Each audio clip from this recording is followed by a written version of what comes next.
tayo. Happy birthday, ate! Wow! Happy birthday, Han. Salamat! Surprise pa kayo, ha? Naalala ko tuloy dati. Ganito din kasaya nun. Mabuo pa tayo. Kung andito lang si nanay, tiyak, matutuwa yun.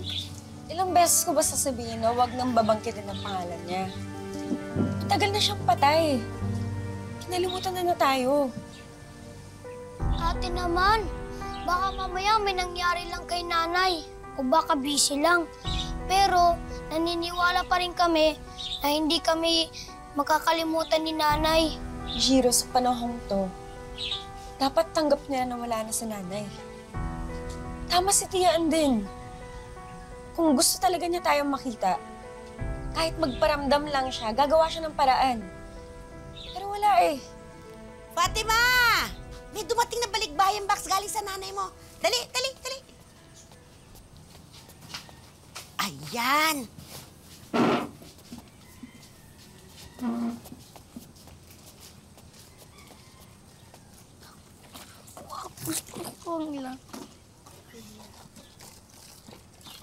Mukhang nagkamali ka, ate. Pinadala ni nanay, ang dami pa. Ano ba yan si Lucia? Eh, wala naman mga pangalan niya kung kanino yan mapupunta. Ano ba yan? Hindi yan sulat ni nanay. Ate, baka may regalo ka. Tingnan mo sa loob.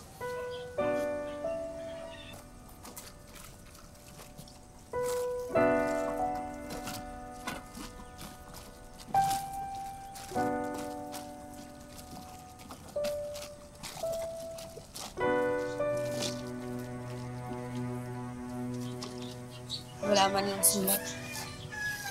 Han, naisip ko, paano nga kung may nangyari sa nanay mo? Bakit di mo siya puntahan? Andito naman sa package na pinadala niya yung address. Wala akong sapat na pera. Ako ang bahala. May naipon ako. Pwede natin gamitin yun para mapuntahan natin siya. Ano gawin yun, Dennis? Sayang lang yung pera.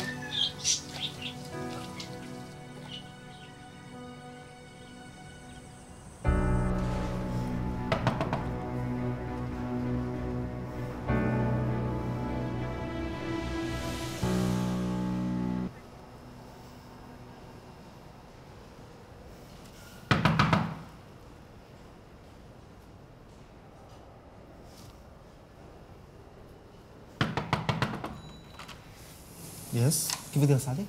I'm Fatima. I'm Filipino. I'm looking for my mother. Her name is Lucia Del Rosario. I'm her daughter. She's not here. You have to leave. What do you mean she's not here? This is the address.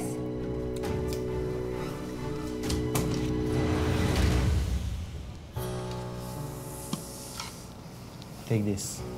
You have to leave. It's not safe here. Leave. Now.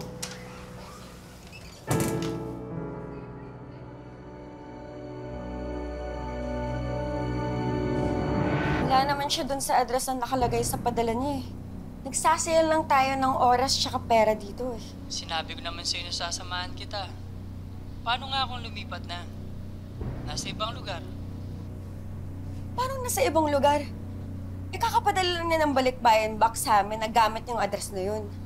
Alam mo, wala na akong pakialam sa kanya eh.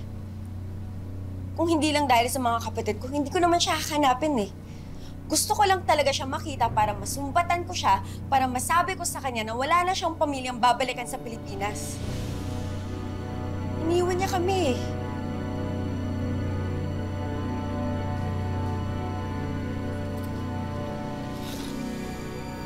Tataka lang ako kung bakit binigyan ako ng kuha ng lalaki na yun eh.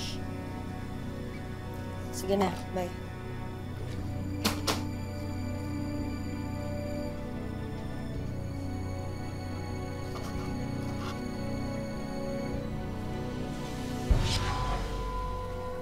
Para saan to?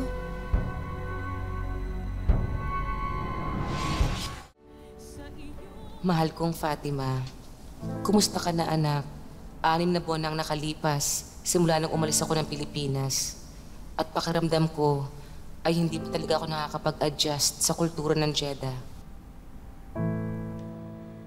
Mahirap para sa akin ang matuto ng lengguwahe ng mga Arabo.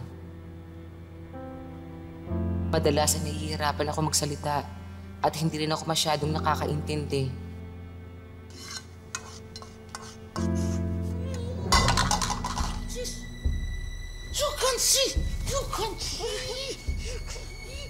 Sadyang istrikto si Mr. Karim.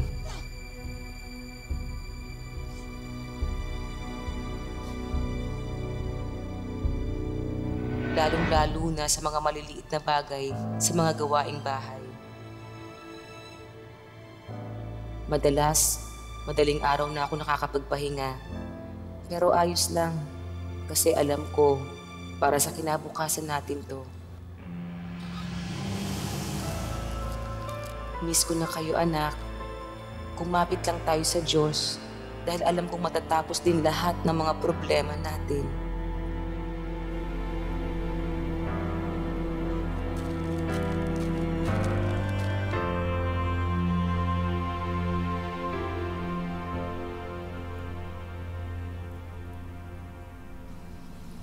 Kaninong cellphone to?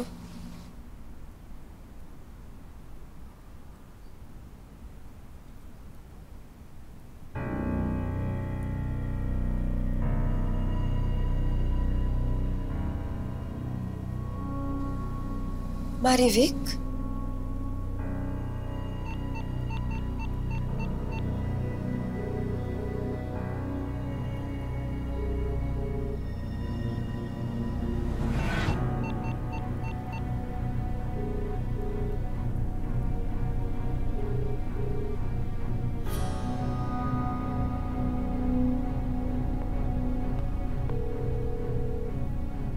Hello?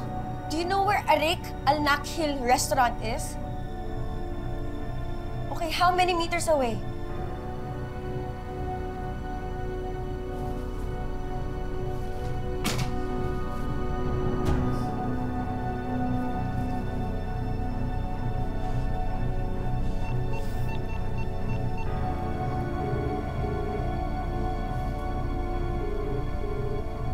Hello, Marivic? Lucia? Hello? Sino to?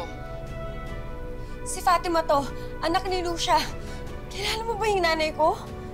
Lucia del Rosario? Oo, kilala ko si Lucia. Kaibigan ko siya.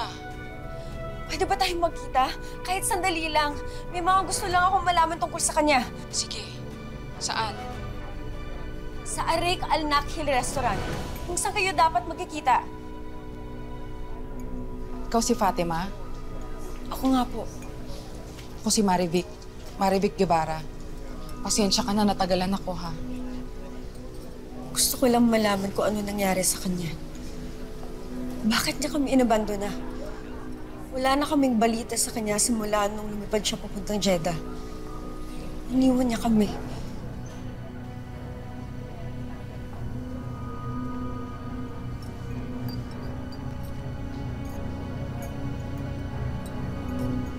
Ang alam ko, nakauwi na siya ng Pilipinas.